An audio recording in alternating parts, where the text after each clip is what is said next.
Olá, profissionais da contabilidade, empresários, empreendedores e contribuintes de modo geral. Sejam bem-vindos a mais um episódio do programa Fiscalizações em Debate. Este programa é mais um produto do Conselho Regional de Contabilidade do Estado do Paraná. Em síntese, o debate visa a apresentação das rotinas de fiscalização dos principais órgãos públicos que têm essa incumbência, ou seja, de fiscalizar. Nossa proposta é fazermos um debate na forma de um bate-papo com os agentes que são os responsáveis na prática pelas ações de fiscalização. Com isso, nós conseguimos esclarecer as principais metodologias que são adotadas, buscando transparência e entendimento sobre qual é a atuação dos principais agentes fiscalizadores. No episódio de hoje, o órgão em debate é a fiscalização da Receita Federal. Está aqui conosco o auditor fiscal, chefe da Divisão de Fiscalização da Superintendência da Receita Federal da 9ª Região Fiscal, o senhor Sérgio Savariz, a quem de imediato agradecemos a presença e o aceite do nosso convite. Sérgio, seja bem-vindo ao CRC Paraná. Satisfação tê-lo aqui. Gostaria que você se apresentasse e de imediato dissesse para nós quem é o sujeito passivo das ações de fiscalização da Receita Federal. Conta um pouco quem é fiscalizado pela Receita Federal do Brasil. Bom dia, presidente. Bom dia, boa tarde a todos que estão nos assistindo, nos ouvindo. Em primeiro lugar, obrigado também pelo convite, pela oportunidade de nós falarmos diretamente para tantos interessados, tão qualificado público. Eu sou auditor fiscal há mais de 25 anos, iniciei aqui no Paraná mesmo, em Foz do Iguaçu. Tenho minha formação também em contabilidade, técnico e curso superior em contabilidade, e estou na Receita, na fiscalização há mais de 20 anos. Então, podemos conversar sobre muitos temas, né, em relação aos procedimentos de fiscalização e respondendo diretamente a sua pergunta, presidente. Bom, todos os contribuintes são passíveis de fiscalização. Então, o público-alvo, podemos dizer assim, que seja fiscalizado, é todos aqueles que, dentro do universo que sejam contribuintes ou responsáveis tributários, eles, de alguma forma, se apresentem em alguma inconformidade. E nesse caso, é feita uma verificação com muita impessoalidade, podemos depois detalhar melhor sobre isso, como que se dá, digamos, essa seleção e por que alguns contribuintes são fiscalizados. E aí nós temos alguns processos que são eletrônicos, como o mais conhecido de todos, que é a malha, que é um tipo de fiscalização, e temos as fiscalizações que a gente chama mais ordinárias, que são as fiscalizações com a presença do auditor fiscal na empresa ou em contato com o contribuinte pessoa física. Muito bem, a gente percebe, Sérgio, que a Receita Federal ela tem sido exemplo nos últimos anos, principalmente de evolução tecnológica usado para a fiscalização, e que facilita a vida do contribuinte, né, que é o agente fiscalizado aí. Mas eu queria começar perguntando, acho que os contadores, especialmente aqueles que nos acompanham pela TV CRC, uma das primeiras questões que provavelmente eles fariam essa pergunta, o que é fiscalizado pela Receita Federal? Qual é o escopo da fiscalização da Receita Federal? Eu queria que você contasse um pouco, principalmente para que a gente que está fora da Receita, conseguimos entender como que é esse processo, como é feito, como é conduzido essa questão da fiscalização. Muito bem, o processo de fiscalização realmente, em função do segmento de contribuintes, se nós estivermos falando de pessoa física, ou mais conhecido, a malha pessoa física, que toda a declaração de imposto de renda após a transmissão, imediatamente após a transmissão, eles já passam por um processo de análise. Para dar uma notícia, nós cai em malha, que é um processo de fiscalização eletrônico, mas é um processo de fiscalização que depois tem a intervenção dos auditores fiscais, cai em torno de 2.700.000 contribuintes. E aí nós já temos um ponto que eu gostaria de introduzir, que é a questão da autorregularização. Nesse momento nós já temos em torno de 2 milhões que se autorregularizam, que eles cometeram algum erro e aí já se autorregularizam. E aí, o que resta, em torno de 700.000, dessa parte, aí vai ter uma intervenção dos auditores fiscais. Esse é para a pessoa física. Então, nós temos uma análise, um cruzamento, com informações que vários conhecem, que é DMED, que é DIRF, que é identificação de várias, tanto fontes de rendimento como das despesas dedutíveis. A partir daí, outros segmentos, nós temos de pessoa jurídica, especialmente, que também temos uma forma de seleção cada vez mais com o que a gente chama malha digital, que é uma novidade dos últimos anos, que a gente tem conseguido alcançar mais contribuintes que estão irregulares.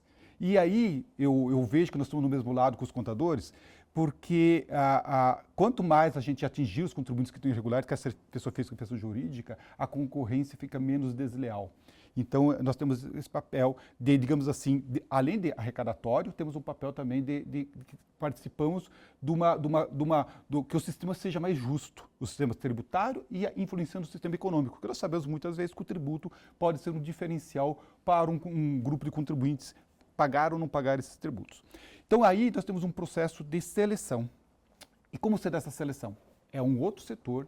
Então, quem vai executar a fiscalização não é a mesma pessoa que identifica quais os contribuintes dentro daquele universo estão sendo selecionados. Então, aqueles contribuintes que são selecionados, como eles são selecionados? Bom, cada segmento tem sua natureza da forma de se fazer. Nós temos, por exemplo, para os diferenciados, que a gente chama de diferenciado, que são os contribuintes de grande porte, que nós somos em torno de 8.600 contribuintes no Brasil, nós analisamos, entre outros aspectos, por exemplo, o planejamento tributário abusivo, que a gente chama PTA. E aí nós fazemos uma análise de alguns elementos de cruzamento. Enquanto um contribuinte, por exemplo, do Simples, são outros elementos. Inclusive, o senhor sabe que nós fiscalizamos até bem poucos contribuintes do Simples e geralmente quando há uma fiscalização tem um processo de autorregularização. Então, cada tipo de contribuinte tem uma forma de seleção. Contribuinte médio, nós vamos cruzar informações muito bem da ECF, se formos baixar a ECD, inclusive é comunicado ao contribuinte, estamos baixando a ECD, até para transparência, é comunicado ao contribuinte que estamos baixando a ECD, cruzando essas informações, cruzando informações com outras informações externas, que são disponibilizadas, quer seja de seus clientes, seus fornecedores, os seus documentos fiscais emitidos. Então, cada tipo de forma de contribuinte, nós temos uma forma de identificar aqueles que dentro daquele segmento tenham menos conformidade em relação ao que é o esperado. Interessante, né? A gente vê que a Receita Federal, Sérgio, ela realmente está na vanguarda da fiscalização. A gente vê, hoje nós, quando transmitimos uma declaração do imposto de renda, rapidamente, às vezes em poucos minutos, né, às vezes até em fração de segundos, nós já sabemos se aquilo foi processado ou não. E também hoje a Receita disponibiliza também aquela declaração pré-preenchida, aquilo facilita demais. Então a gente percebe que realmente a Receita ela faz esse trabalho de inteligência. Uma outra questão que você falou, acho que é bem importante a gente frisar, até para deixar bem claro para os contadores que nos acompanham na Fiscalizações em Debate, e esse é o objetivo desse programa, em relação a portes de empresa, né? Então, as empresas de grande porte, né, elas certamente se valem de todos os instrumentos de planejamento e, às vezes, elas acabam extrapolando esse limite, como você bem falou. E aí o contador que nos acompanha tem que ter muito zelo nisso, porque muitas vezes, principalmente nas médias e pequenas empresas, os planejamentos, eles são muitas vezes feitas por contadores ou com a participação do contador. Então é bem importante que o contador sempre esteja atento à estrita legalidade para não ter problemas, porque o contador pode ser solidariamente responsabilizado junto com o contribuinte. Mas nessa linha, Sérgio, eu queria entender um pouquinho mais, então, uma pergunta até que eu ia fazer, você até já respondeu, o modus operandi, etc. Tal, mas se faltou alguma coisa, você pode complementar. Como é feito a ação de fiscalização? Então, certamente vocês têm um planejamento, né? Você até já citou que, olha, algumas nós fazemos um olhar mais cirúrgico. Como é que é feito esse planejamento? Então, partindo dessa questão do porte do contribuinte, é importante ser dito que a gente realmente a gente classifica o contribuinte, alguma classificação interna, outras realmente são inclusive divulgadas. Então, todo contribuinte diferenciado, como foi dito agora há pouco, em função do seu faturamento, sua folha de pagamento, suas operações de comércio exterior, eles são comunicados. Então, todo mundo que é contribuinte diferenciado é comunicado no início do ano que ele faz parte desse acompanhamento, monitoramento. Esse contribuinte, por exemplo, dos diferenciados, que são relativamente um grupo pequeno, até perto do nosso universo de contribuintes, que nós estamos falando entre pessoa física e pessoa jurídica, mais de 50 milhões de contribuintes. Nós estamos falando em 8.500 contribuintes, que representam 2/3 da arrecadação. Então, nós damos uma atenção muito especial para esse contribuinte, apesar que é muito comum para a sociedade, não para os contadores, mas para a sociedade, a questão da malha, que é da pessoa física, representa menos de 2% da arrecadação. Então, o nosso esforço maior da Receita Federal, que, na verdade, a gente, devido ao sigilo, muitas vezes a gente não pode falar qual os contribuintes está sendo fiscalizado, logicamente, né, em respeito e o sigilo, a gente segmenta os contribuintes por porte, e aí, como que se dá a dinâmica? Nós temos, então, para cada um desses portes, uma forma de seleção. Após a seleção, é distribuído através de um plano. Então, podemos avançar até depois, se tivermos um tempo, sobre qual é o plano para 2023. Quais setores econômicos, quais tipo de contribuinte, qual tipo de infração que nós estamos, digamos assim, priorizando para o ano 2023. E aí, em função disso, nós temos um planejamento, é feita uma seleção por um setor próprio, é distribuído para um auditor, é emitido um documento. Então, isso é questão prática. É emitido um termo de distribuição de procedimento fiscal, que é uma autoridade, que não é o próprio auditor que vai decidir qual contribuinte vai fazer, vai fiscalizar. Então, tem um setor e existe, geralmente, um delegado, um superintendente que vai dizer assim, olha, agora nós vamos fiscalizar esse contribuinte, é emitido um documento e esse documento tem que ser dado ciência para o contribuinte. É um documento que a gente nunca, em primeiro lugar, a gente nunca faz nenhuma intervenção que não seja por escrito. Podemos fazer até à distância, usamos o DTE, usamos a correspondência ou pessoalmente, mas sempre por escrito. Por escrito vai estar identificado, vai estar informado o código de acesso para ser verificado se aquele documento foi emitido pela Receita Federal. É uma questão muito importante, porque a gente sabe que existiu e continua existindo falsos fiscais, que se apresentam como dizendo que vai fazer uma fiscalização. Então é muito importante que todo contador instrua seus clientes, se ele não estiver presente, que verifique se esse código, é só acessar no site da Receita Federal, colocar código de fiscalização, vai aparecer o campo, você verifica se esse código foi emitido para aquele contribuinte mesmo, é uma chave. E também outra coisa, qualquer auditor, que eu contrato sempre por auditor fiscais, tem que se apresentar e tem que apresentar carteira funcional. Então é importante, uma questão prática. A partir daí tem o termo de início, que retira a espontaneidade, e a partir de retirar a espontaneidade, o custo da fiscalização vai depender da complexidade do tema, e aí pode demorar 3 meses, pode demorar até mais de 1 ano. E aí toda a comunicação vai ser por escrita, e aí podemos entrar em detalhes, mas quem sabe não temos tempo para isso, mas eu acho que é bastante conhecido a questão o não atendimento, por exemplo, de uma intimação, que pode ter uma multa agravada e aumentar até 50%, e caso tenha alguma fraude dolo, simulação, que a gente costuma usar, aí seria ter uma multa qualificada, aumentando dobrando o valor dessa multa. E aí, muitas vezes, como falou, o contador é bem importante de instruir o seu cliente como se portar. Porque a Receita Federal tem outras formas de identificação, além daquelas apresentadas para o contribuinte, para cruzamento. Então, a maioria das vezes, alguns contribuintes acham que não responder vai ajudar de alguma forma. Geralmente complica e a multa pode ser dobrada, ou até, além de dobrar o valor de 75% para 150%, ainda pode ser agravada para 225%. Interessante, né? Veja, nós estamos falando sobre a fiscalização da Receita Federal e ver a importância do contador nesse processo, principalmente, né, igual o Sérgio nos acabou de falar, do acompanhamento, do monitoramento tempestivo, não perder prazo, na hora que precisar subir documento, entregar esses documentos.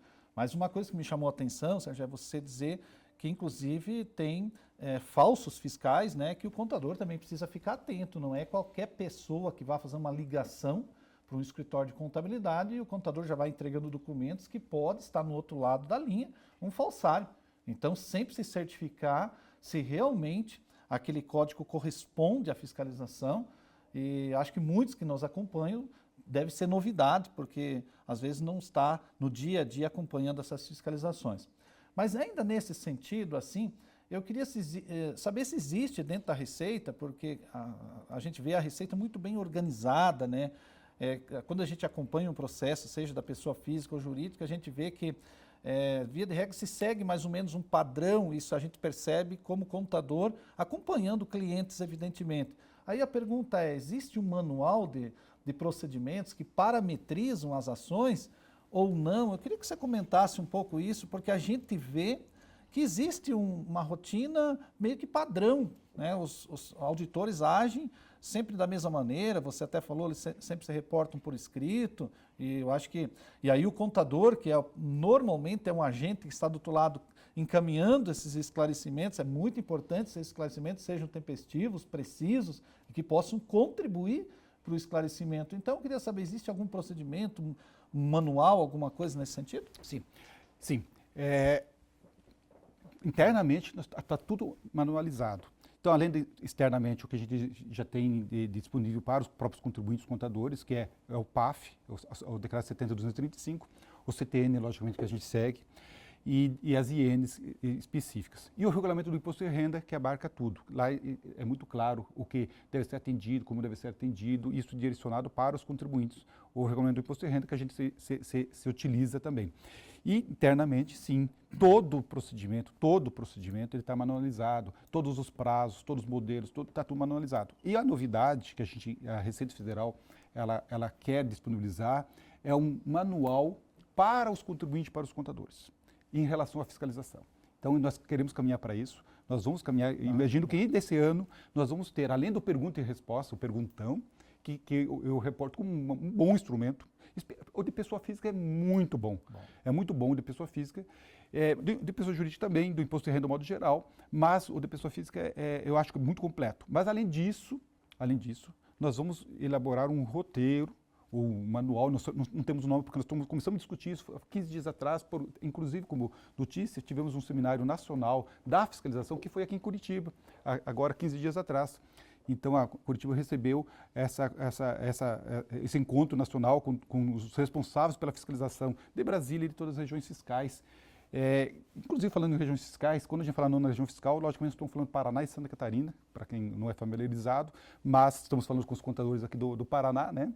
E aí a gente, sim, pretende disponibilizar um roteiro. Além de nós estar manualizado, nós vamos disponibilizar um material para os interessados no tema de fiscalização, com roteiro, como apresentar, o que, até onde pode, não pode um auditor solicitar e onde que pode ser atendido ou não. É interessante, né? Você falou do perguntas e respostas. Eu me utilizo muito, principalmente da pessoa física, que ele é muito bom, é muito completo e todo ano ele vem acrescentando respostas. Então, você que nos acompanha, se habitue a fazer a leitura. Talvez não uma leitura dinâmica, né, porque ele é tão extenso, mas uma leitura, uma consulta, né? Toda vez que você tem dúvida, perguntas e respostas, talvez é o melhor lugar para a gente buscar isso. Mas em relação ainda à fiscalização, que nós estamos aqui, eu vou insistir mais um pouco, eu queria sim saber se existe um normativo legal interno que a fiscalização da Receita Federal segue, ou cada fiscal cria sua própria metodologia? Eu queria que você comentasse um pouco essa parte interna.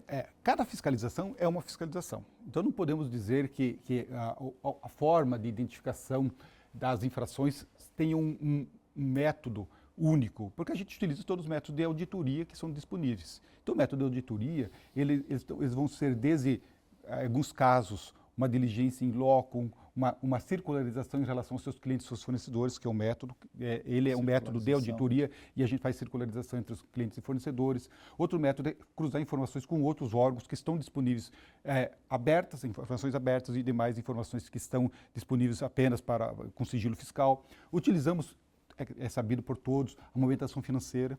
Movimentação financeira é um padrão, a gente utiliza tanto para física como para jurídica, inclusive cartões de crédito, aplicações, previdência, todas as informações que são disponíveis aí. Logicamente, os documentos fiscais que são disponíveis, que são nossos e das receitas estaduais também são utilizados.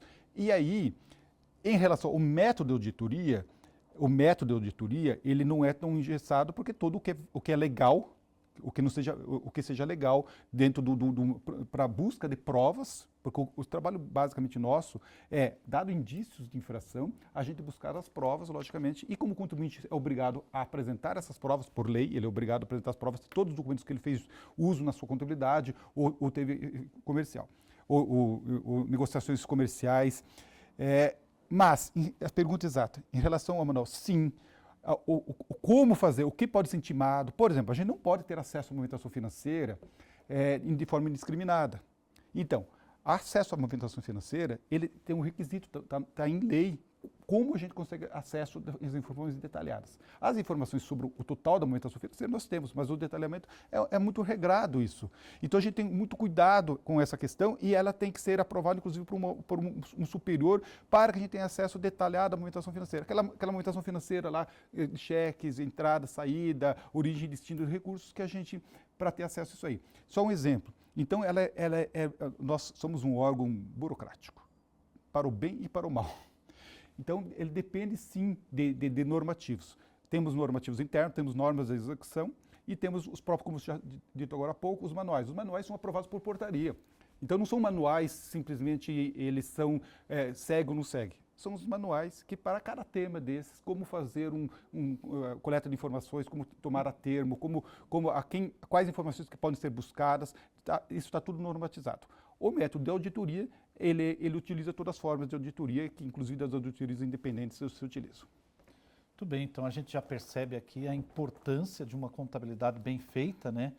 Porque o Sérgio acabou de explicar que vai precisar entregar documentos, esses documentos têm que estar contabilizados, a contabilidade então é um instrumento muito importante para salvaguardar o interesse do cliente, do contador. Então, acho que é muito importante a gente falar desse aspecto para que a gente não faça alguma coisa que possa prejudicar o cliente. Agora, eu queria entrar um pouquinho, então, na questão das penalidades. A gente fala muito, puxa vida, fomos autuados, multa, e ninguém quer ser multado, né? Mas, a bem da verdade, que nem todos vão sempre estar corretos, alguns talvez façam algo errado voluntariamente, por querer, né? Mas também a gente vê que a nossa legislação é muito complexa e às vezes o próprio contador, o advogado, acaba interpretando de uma maneira não adequada e vai ter uma punição. Como que é a questão, quais são as punições aplicadas quando a Receita, ao final de um processo, chegou à conclusão, puxa, aqui houve uma sonegação. Como é que acontece isso na prática? Então, depois de iniciado um procedimento de fiscalização, nós temos o chamado fim da espontaneidade. Até a espontaneidade, o contribuinte ele tem a possibilidade de recolher com 20% de multa de demora e os juros Selic. Então, essa é a primeira penalidade, dos 20%, que a partir de 60 dias vai dar os 20% da multa de demora. Contudo, antes que eu responda as penalidades depois da fiscalização, gostaria de voltar a um ponto antes da fiscalização. Nós estamos cada vez mais trabalhando com autorregularização. E aí não tem multa do fisco, a gente chama. Então, isso é muito importante, que os contadores, os contribuintes, todos saibam. Se o contribuinte receber uma correspondência da Receita, que deve ser confirmado, propondo que foi identificada uma infração e está se propondo uma autorregularização, se o contribuinte puder aproveitar essa oportunidade, aproveite. Porque 100% dos casos, isso vale para a malha, pessoa física, vale para malha, pessoa jurídica, vale para autorregularizações, que a gente tem programas de autorregularização cada vez mais. Se não for regularizado no prazo, que pode ser simplesmente uma retificação, porque pode ter um erro, ou o pagamento, vai ter uma fiscalização. E com a fiscalização, a multa é 75%. Então, já respondendo, com a constituição do fisco, que a gente chama, a multa é 75%. Ela tem redução de pagamento? Sim, tem redução de 50% para o pagamento tem 30 dias. E a partir daí, essa é a multa básica. A multa básica. Tratamento do fisco, 75%. Ah, muito bem. E se tiver uma fraude? Daí dobra o valor da multa, 150%. E aí eu peço um cuidado aos contadores. Porque muitas vezes o contribuinte não apresenta os documentos, a gente sabe, a gente se depara com isso. Os contribuintes mesmo nos dizem e os contadores também nos dizem isso. Muitas vezes o contribuinte não apresenta um documento e o contador acaba fazendo um lançamento contábil para tentar acertar aquilo lá que ele não tem um documento. Aí eu alerto que aí a responsabilidade sai simplesmente do contribuinte e começa a passar para o contador. Então o contador muitas vezes tem um depósito numa conta bancária. E o contribuinte não diz do que se trata, que você teve uma venda com nota ou sem nota, ele não identifica a nota, e no nota fiscal de serviço, de mercadoria, e acaba contabilizando como se fosse do caixa, e do caixa depois sacou um valor para pagar uma despesa, contabilizando no caixa. Só um exemplo, que ocorria bastante isso, banco, caixa, caixa, banco, e não circulava em contas de resultado. Aí a gente começa já falando uma certa responsabilidade dos contadores. Não estamos dizendo que os contadores são responsáveis pelo que o contribuinte fez, mas pelo que ele fez. Sim. Pelo que ele fez. Então, se tem uns valores lá que o contribuinte não sabe, ele tem que esclarecer isso o contador, junto ao contribuinte, para que ele não faça um lançamento sem base documental.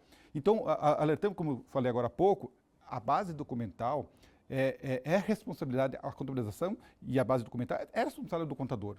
E, portanto, a boa guarda, lógico, ele transfere para o contribuinte, seu cliente, é normal ele não ficar com a guarda, mas ele não pode contabilizar sem ter um documento válido, e um documento válido, não só qualquer, digamos assim, anotação. E aí, para que não tenha uma responsabilidade de algum momento, responsabilidade solidária ou alguma responsabilidade, nós fazemos, inclusive, representação ao CEC. Existem casos extremos que aquele contador, ele realmente a gente fica claro que ele cometeu alguns abusos em conluio ou por interesse simplesmente manter o cliente, de cometeu algum abuso. Nesse caso, muitas vezes uma responsabilidade pode recair até para o contador. É exceção, lógico, né? É exceção, porque a gente sabe da responsabilidade de cada um, a responsabilidade tributária é do contribuinte. Né? E aí, então, eu estava falando, a multa vai de 75 a mínima, 150 se tiver um fraude, dolo, simulação, e se não atender, vai a 225. Todas essas multas podem ser reduzidas 50% no pagamento, ou reduzir em 40% ou 30% depois do julgamento, da eleição de julgamento. E aí, também o parcelamento também tem uma redução de 40%.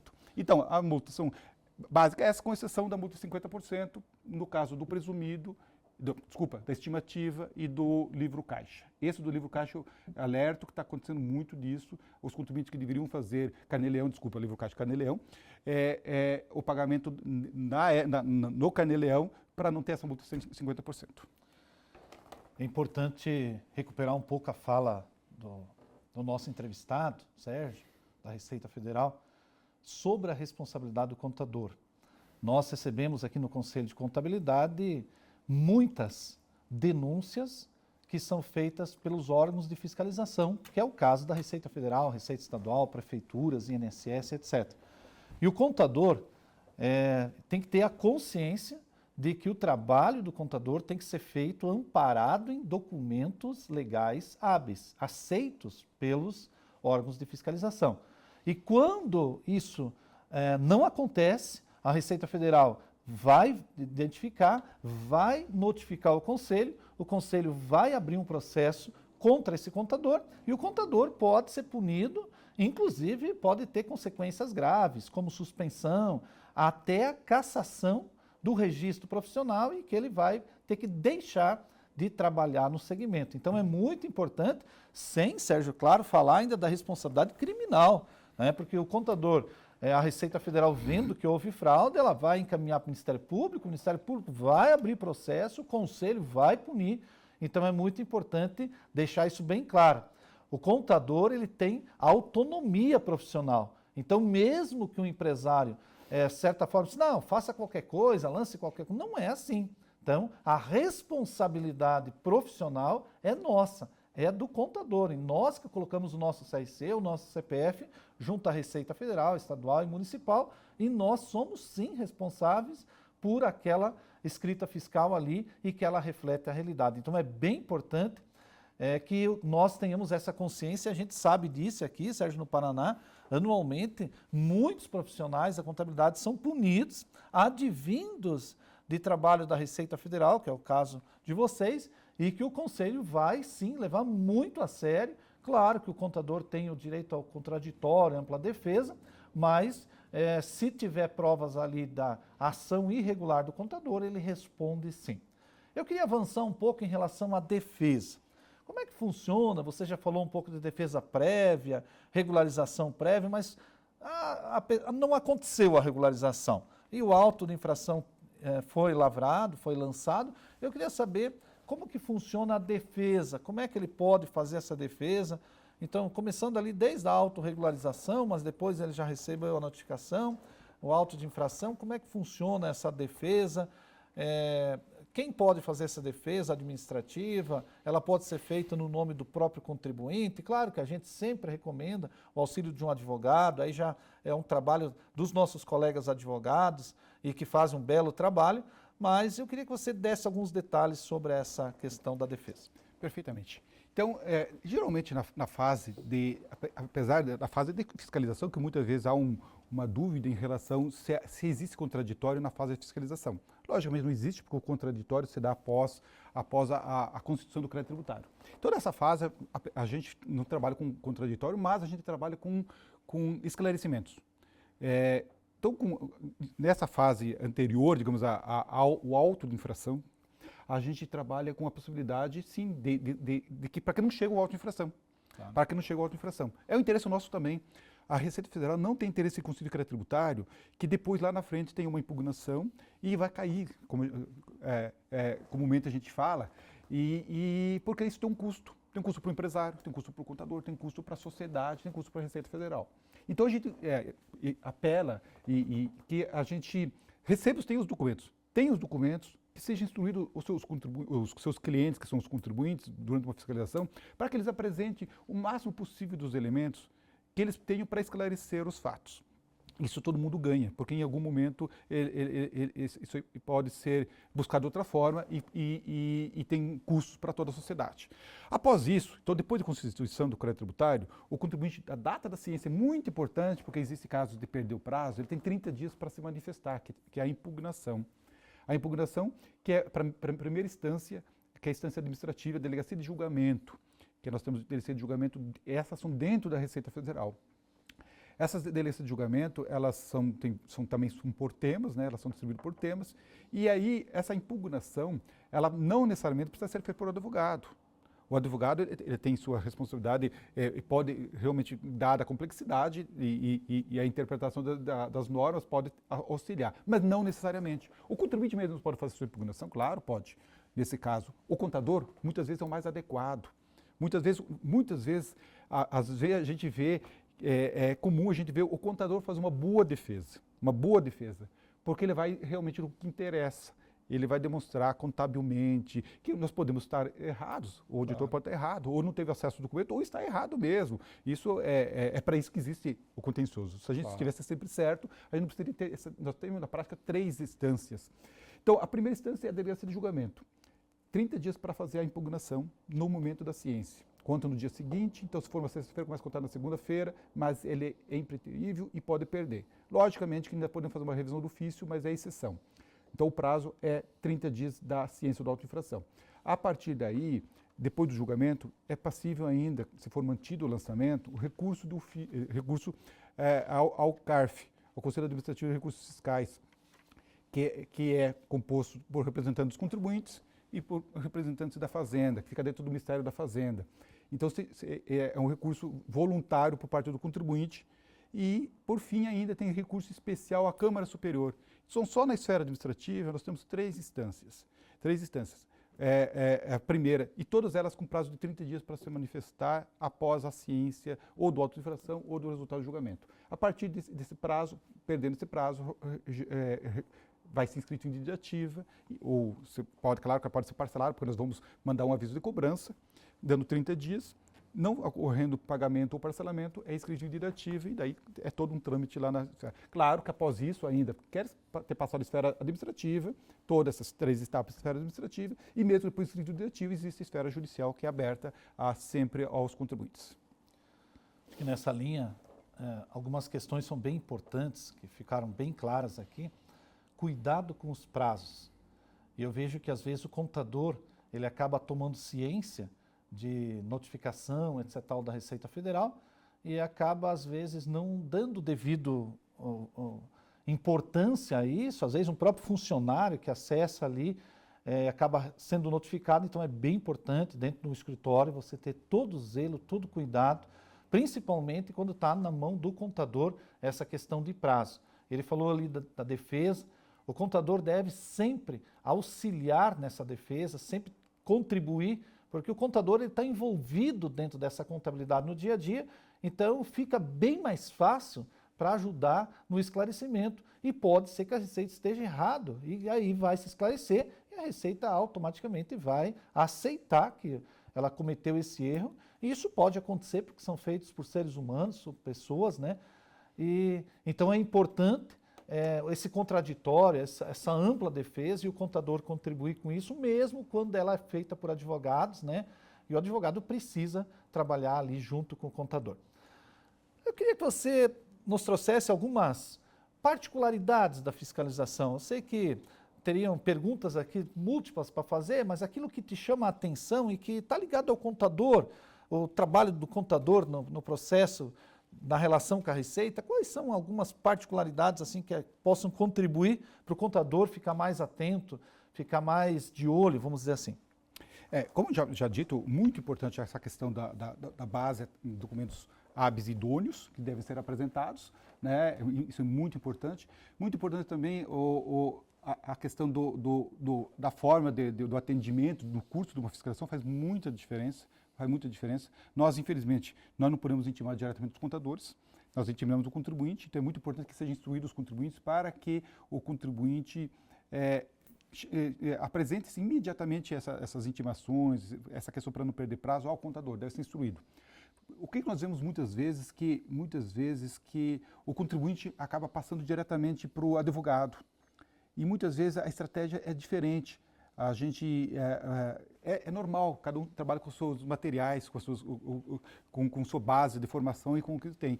Então, muitas vezes, acaba passando para o contador, para o advogado, sem passar pelo contador, e aí a condução da fiscalização geralmente fica muito diferente, né? Agora, em relação à fiscalização, a gente vê situações incríveis, a gente vê assim, tipo, situações que eu conto muito, nós tivemos contribuintes que estavam com saldo de caixa. Saldo de caixa, a princípio, saldo de caixa, qual o problema de alguém ter bastante dinheiro no caixa? É bom, né? Logicamente, mas pode ficar ruim, né? Mas não é. Geralmente, a gente sabe que dado, quando eu falo caixa, é caixa mesmo, não é banco. Sim.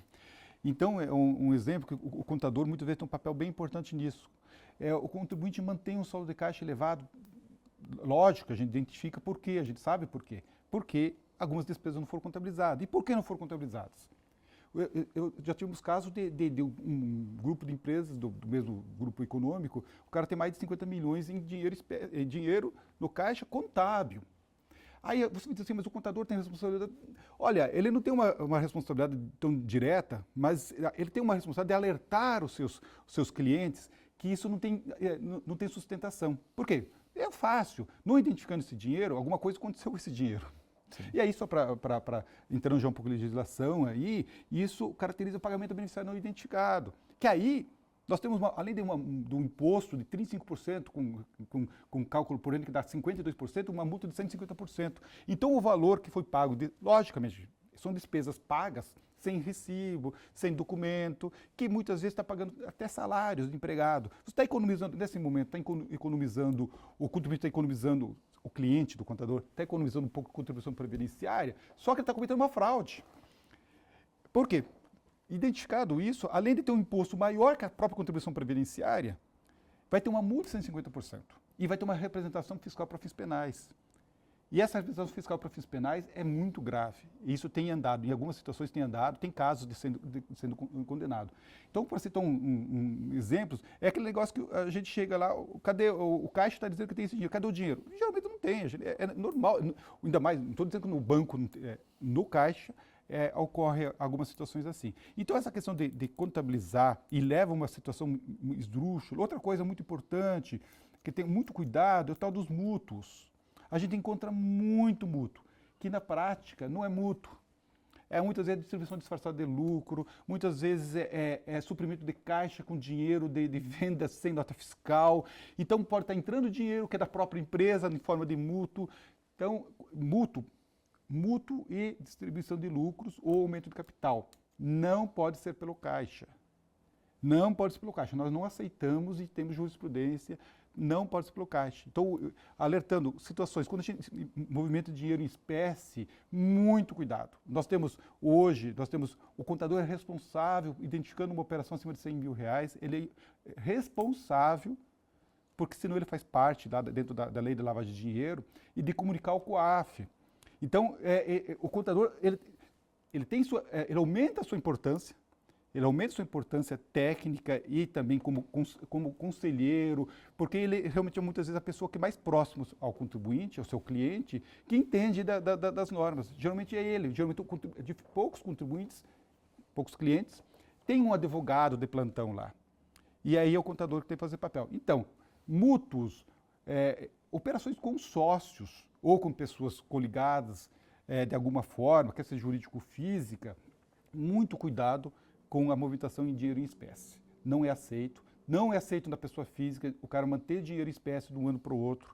Nós fizemos alguns anos atrás a Operação Tio Patinhas em Santa Catarina, que deve ter alguma coisa aqui, que nós identificamos muito contribuinte, pessoa física que mantinha dinheiro em espécie. Quando a gente foi intimado, foi verificado, não havia esse dinheiro em espécie. Então, muitas vezes o contador tem sua responsabilidade de dizer assim, olha, isso aqui vai dar problema para ti.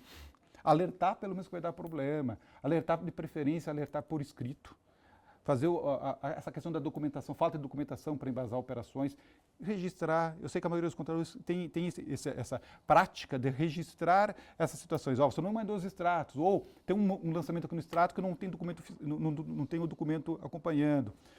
E por fim, essa questão dessa questão da interposição, da confusão patrimonial. Eu alerto também, então, a gente ocorre muito a fragmentação de atividades com confusão patrimonial. Então, é muito comum. E aí o contador também tem sua responsabilidade. Se de fato existe um grupo econômico, que de fato um grupo econômico com administrações independentes, com autonomia patrimonial independente, contabilmente deve ficar muito claro isso. Então, já que não podemos, teríamos de ficar mais de um dia, vários dias aqui conversando, mas eu alerto esses 3 casos. Confusão patrimonial, que se dá quando há pagamento de despesa por outra empresa, ou em relação ao sócio, ou em relação a um grupo econômico, que muitas vezes há uma confusão entre os recursos financeiros, que muitas vezes é caracterizado até pelos mútuos, ou por pagamento de despesa, ou por uma gestão comum, ou por operações que não são comuns. Então, esse ponto é muito importante que o contador fique muito atento. Isso ele tem que instruir o seu cliente. Operações entre partes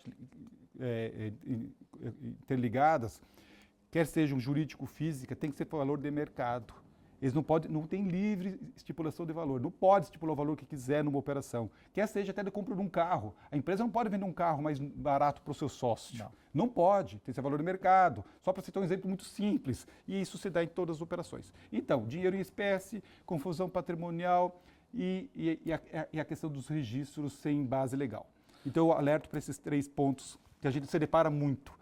Parece que não, mas a gente se depara com questões desse tipo. Eu acho que só esse último fala sua extremamente contribui para a classe contábil, porque aqui no CRC, como nós também somos um órgão de fiscalização, quando a gente pega as demonstrações contábeis e a gente se depara com absurdos, caixas milionárias de empresas do Simples, por exemplo, que é uma empresa pequenininha, pequena, média, a gente vê também estoques monstruosos, significa, parece que está só comprando. Todo mundo vê ali, está a sonegação. A Receita Federal vai ver isso. A questão dos mútuos, nós também temos falado bastante aqui, Sérgio, porque o mútuo não é um instrumento jurídico para justificar a ausência de caixa, etc. Então é bastante importante isso. Você que nos acompanha, contador, lembre-se que é o teu CRC, é o teu CPF que está em jogo. Então sempre manter relações por escrito com o cliente, orientando, questionando, falando que aquilo pode caracterizar uma fraude. Na pessoa física também, monstruosos volumes ali em espécie, né, que às vezes escondem, por trás deles estão outras questões mais complexas. Então, é muito importante, e é bom ouvir de você, Sérgio, que a Receita Federal está nos dizendo, olha, fiquem atentos a essas práticas que, quando você bate o olho no balanço e começa a ver ali desde das disponibilidades, caixa, equivalentes de caixa, você começa a ver que existem valores monstruosos ali, e por outro lado existem passivos pagando juros de 2, 3, 4% ao mês, né? O que justifica alguém pagar um juro, né? Tem lá financiamentos monstruosos, está devendo para a Receita, mas está com milhões em caixa, seria simples só pegar e pagar. Então, são coisas assim que chamam a atenção e que não tem como o contador se eximir de dizer que não sabia. Então, primeiro passo, qualquer irregularidade dessa que seja praticada pelo cliente, notificar o cliente por escrito, que ele esclareça, que ele regularize, que aquilo pode ser caracterizado uma fraude. E quando nós não fazemos isso, claro, nós podemos ser arrolados junto. E aí, no final, o processo vira também, né, o contribuinte, mas também com o contador. Sérgio, o papo está muito bom, você nos trouxe assim, contribuiu demais, e o objetivo desse programa é isso, mas eu não posso encerrar sem dizer para você que nós queremos que você abra o coração aqui, quais são as novidades que tem, né? Eu sei que a Receita evolui muito, a Receita nos orgulha, né? Eu sei que ninguém gosta de pagar um imposto, mas eu, há uns anos atrás, lancei um livro chamado A Lógica dos Tributos, e a gente vê que no mundo inteiro, desde que o imposto surgiu, antes de Cristo, né, quando se cobrava lá dízimo ou até outra forma em espécie, se pagava em produtos, por exemplo, ninguém gostava de pagar, já tinha que ter o fiscal. Mas eu queria que você falasse um pouco das novidades, né? Eu quero que o contador esteja na frente, né? O contador do Paraná ele tem que estar sabendo o que vem pela frente. Você tem algumas coisas aí que você pode nos revelar, né? Claro, claro. E, inclusive a Receita está num momento digamos, de mais transparência. Tá? Nós estamos num momento de mais transparência. Nós não queremos que ninguém seja pego de surpresa. Então nós cada vez mais estamos, logicamente que nós temos informações que são sigilosas. A estratégia sempre é sigilosa, porque senão a gente não consegue atingir os nossos objetivos, né? Mas, claro que podemos falar. Mas muito interessante essa colocação. Na verdade, o que dá sustentação à sociedade é o imposto. O imposto foi criado para a manutenção da sociedade. Muitas vezes nós que trabalhamos com isso e sabemos disso, nós temos de falar muitas vezes para os clientes que falam assim, ó, todo imposto, a gente paga imposto, para que serve imposto? Pô, é desviado, não chega para o fim, mas não é bem assim. Quanto de nós eu estudei numa universidade pública, a antiga Facisa, lá em Foz do Iguaçu, agora Unioeste. Então, quantos profissionais foram formados na faculdade? A nossa segurança, como ela é paga? Todos os professores das nossas crianças, como é que é pago? Como o sistema SUS, um dos melhores sistemas do mundo, como é pago? Nós vimos agora na pandemia. Então, é dinheiro, e é isso que está. Agora, todo mundo realmente não gosta de pagar, ninguém gosta de pagar imposto. E aí, é um papel muito importante do fisco e dos contadores, que seja respeitada a capacidade contributiva e que não seja o não pagamento de imposto uma forma de diferencial econômico e negocial de algumas empresas. Algumas empresas elas sobrevivem porque não pagam imposto. Com tudo isso, elas estão levando a outras empresas que pagam imposto quebrarem. Lá na frente, a sociedade não pode ser calcada, embasada nisso, porque lá na frente essa outra empresa que não paga o imposto vai ser fiscalizada e ela também vai sair do mercado. Nós estamos crescendo como sociedade com não pagamento de impostos. É claro para o contador, e a gente percebe isso, que ninguém cresce não pagando imposto. Ele pode crescer um pouco. Em algum momento ele vai quebrar, porque não sustenta. E isso tem que pagar os impostos devidos. Isso em nome da sociedade, é para isso que nós vivemos em sociedade. Outra alternativa é a barbárie. E ninguém quer a barbárie, porque é a lei do mais forte. Bom, sobre as novidades, sim, nós, como comentei agora, tivemos um seminário aqui sobre a fiscalização do Brasil todo e temos algumas novidades. Por exemplo, a partir desse ano, nós vamos fiscalizar os contribuintes diferenciados, que apesar de não ser muitos, mas são os relevantes, e aí os contadores logo vão ficar sabendo disso. A fiscalização se tornou nacional, ela não é mais por jurisdição, que a gente chamava, que é geográfica. Então, os contribuintes da 9ª região fiscal, que é Paraná e Santa Catarina, eles podem ser fiscalizados por outras regiões, alguns setores. Por exemplo, o setor atacadista, supermercadista, ele não vai mais ser, os diferenciados, eles não vão ser mais fiscalizados, acompanhados pela 9ª região fiscal, fiscalizando a 9ª região fiscal. Mas, por outro lado, todo o setor a agricultura, por exemplo, que não é mera coincidência, porque, de fato, o Paraná e Santa Catarina temos muito forte isso, pecuária, agricultura, indústria de alimentos, têxtil e trading. Esses 5 setores serão, isso é uma novidade para esse ano, serão controlados do Brasil todo aqui pela 9ª região fiscal. Vejam bem como que isso é interessante. nós não vamos fiscalizar outro setor, mas vamos fiscalizar esse setor. E esses setores vão ter um tratamento igual. Um contribuinte sendo daqui de São Paulo, Vai ter o mesmo. eles vão ter o mesmo tratamento. Isso é muito positivo para o setor. Por quê? Nós queremos que o setor esteja conforme e não um contribuinte apenas. Porque um contribuinte, a gente fiscalizando um contribuinte apenas e outro concorrente dele que não paga imposto não sendo fiscalizado, a gente não consegue resolver o problema do setor. Porque a gente sabe que espaço, na economia não existe espaço vazio, ele é preenchido pela concorrência. E a concorrência pode ser até mais agressiva se ele estiver em outro estado, se a gente não estiver fiscalizando. Então agora, isso é uma novidade, o setor, por exemplo, agrícola, nós vamos verificar, vamos fazer um acompanhamento, não é um ano só, vamos começar agora, nós vamos verificar, por exemplo, o setor agrícola, toda a cadeia. E isso já é uma novidade, eu já vou adiantando que os contadores vão se deparar, já devem estar recebendo alguns clientes. Por exemplo, nós temos uma área que estamos intimando um grupo grande de contribuintes, pessoa física, que tiveram uma venda de produtos agrícolas elevado, e não declararam declaração de imposto de renda. Nossa. E não é pouco, não são poucos contribuintes. Nós estamos intimando. Estamos agora, e com autorregularização, lembra que eu falei autorregularização? Ele vai ter a oportunidade de declarar sem pagar a multa do ofício. Nós estamos agora, só para a nossa Catarina, são 43 mil contribuintes pessoa física. E aí nós vamos verificar a cadeia toda da agrícola. Nós temos, por exemplo, nós sabemos na cadeia agrícola, não do Paraná e Santa Catarina, mas do Brasil todo, que temos empresas que são, a gente chama as noteiras, que é um problema muito sério.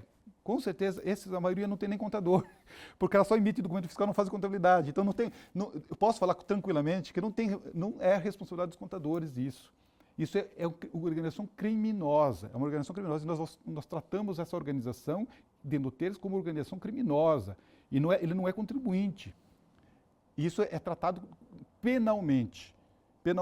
E aí, por fim, nós temos a cadeia então, de produção, que aí nós entramos no PIS e COFINS não cumulativo, que dá um trabalho para os contadores, dá um trabalho para nós, dá um trabalho para o contribuinte, dá um trabalho para todo mundo, mas é o que nós temos aí, até que não venha uma reforma tributária. E aí também é um foco muito importante no PIS e COFINS não cumulativo, que também vamos trabalhar fortemente esse ano agora aqui no Paraná e Santa Catarina. Falo Paraná e Santa Catarina porque, de fato, a gente trabalha em conjunto isso aí, mas para os contribuintes do Brasil todo. Então, essa é uma novidade que nós temos para esse ano. A questão da centralização por carteiras e trabalhar a cadeia como um todo. E, logicamente, que os outros setores econômicos a gente está dando atenção para os demais, a gente chama demais e médios. Então, nós temos os médios que faturam até 200 milhões, mas isso não é só o faturamento que é um fator, e temos os demais que são os contribuintes. E também a pessoa física, nós temos também duas classificações, pessoa física diferenciada.